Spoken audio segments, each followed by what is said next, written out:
이번 시간에는 살아가면서 발생하게 되는 아주 다양한 사고들로 인해서 뇌출혈 진단이 되었을 경우, 그리고 뇌출혈로 인해서 사지마비, 편마비 등이 발생한 경우 보험사에서 보상하고 있는 후유장애 진단비 또는 고도 후유장애 특약에 대한 Q&A를 진행하겠습니다. 사고 후 뇌출혈 진단 시 받을 수 있는 보험금은 무엇인가요? 일반적으로 보험사에서는 뇌출혈 진단비, 뇌졸중 진단비 또는 뇌혈관 질환 진단비라는 담보를 판매하고 있는데, 여기서 중요한 것은 모든 진단비를 지급받기 위해서는 상해나 재해사고로 인한 뇌출혈이 아니라 자발성 뇌출혈에 한해서만 보상을 하고 있다는 겁니다. 사고로 인한 뇌출혈은 자발성 뇌출혈과 달리 질병 분류번호 또한 I61 코드가 아니라 S06 코드를 사용하게 됩니다. 때문에 진단비 지급 대상에서 제외가 되는 거죠. 다만 뇌출혈은 뇌의 신경 또는 척수신경 등의 손상을 초래할 수 있으며, 이로 인해서 편마비 또는 사지마비 등의 후유장애가 발생할 수가 있습니다. 이 경우 보험사에 가입되어 있는 후유장애 진단비에 대한 검토가 이루어져야 하겠습니다. 사지마비 시 장애보험금 지급받을 수 있나요?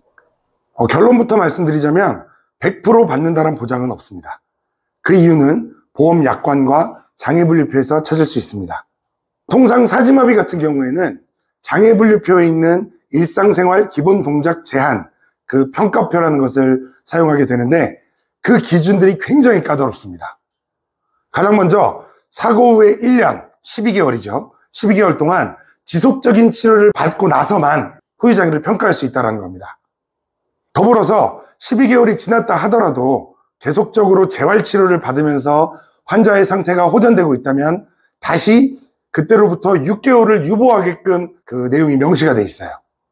이렇게 까다로운 기준들 때문에 담당 의사들 또한 장애 진단서를 쉽게 발급해 주지는 않습니다.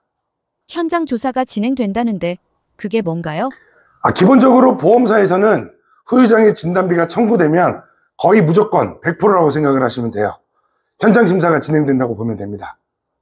손해사정 업체에 위임을 해서 전문 손해사정인이 직접 환자를 찾아갑니다.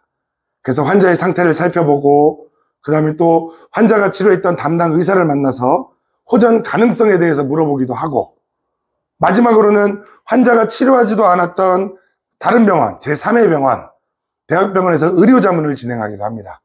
근데 사실상 환자가 치료하지도 않은 병원에서 진행되는 그 의료자문의 결과가 과연 환자한테 유리하게 나올지는 모르는 일이죠. 손해사정사님이 무엇을 해주시는 건가요? 뇌출혈로 인해 환자의 상태를 정확하게 살펴보고 보험약관에서 정하고 있는 장애 상태에 해당되는지 이거를 명확하게 판단할 수 있도록 담당 의사의 면담을 함께 진행을 하거나, 혹은 환자의 나이나 수입 이런 종합적인 내용들을 검토해서 환자에게 발생한 손해를 정확하게 사정하는 업무를 하고 있습니다. 보험사는 아무래도 기업이고 기업의 최대 가치는 이윤을 추구하는 겁니다. 이윤을 추구하는 거기 때문에 보험금이 환자들에게 지급된다는 것은 보험사의 최대 가치와는 상반되는 결과를 가져오는 거예요. 보험사로서는 그 보험금 지급과 관련된 심사 자체를 굉장히 타이트하게 할 수밖에 없습니다. 다만 이것이 환자에게 불리하게 적용되지 않도록, 보험회사에게 일방적으로 유리한 결과가 나오지 않도록 환자의 편에서 함께 보상 업무를 도와드리고 있습니다. 마지막으로 해주실 말씀 있으신가요? 사실상 사지마비 같은 경우에는 환자분이 직접 의뢰를 해주시는 게 아니라 가족분들이 하는 경우가 대부분입니다. 가족분들은 많이 힘들고 마음도 쓰이고 하실 겁니다.